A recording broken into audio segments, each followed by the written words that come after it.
led rescue operation safely landed in Malakal.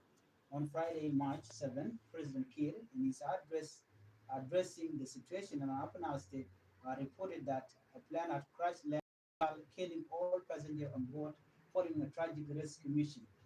However, in a statement released on Saturday, March 8, the office of the president clarified that both planes involved in the operation had indeed landed safely in Malakal, which indicates that what Kiir said on 7 March was a lie.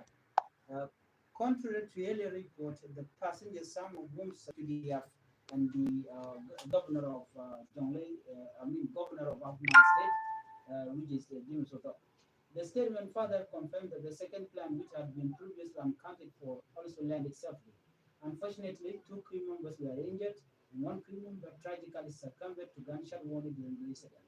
His Excellency Ken Yadid would like to inform the public that the two planes involved in the landed safely in Markal. The number of passengers that were on board, some of them sustained injuries and did not perish, as earlier stated on the statement that Kir Air online. The second plane, whose whereabouts were unknown, landed safely. Two crew members sustained injuries and one crew member succumbed to gunshot wounds.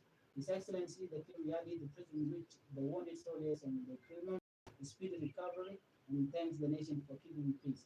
President Kim Yadi extended his well wish for the speedy recovery of the wounded soldiers, and key members also expressed gratitude to the nation for its ongoing commitment to peace.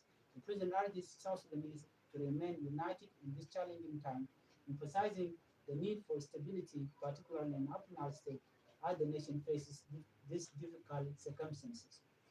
And chalar kem yadi den wo men chalat e kach chi tok do ran che nyok mun na de kum tede and wo che nyale che yap agenda na go den no ke we diram digit to subscribe ko go no bi na notification ja ni ban ja bye bye.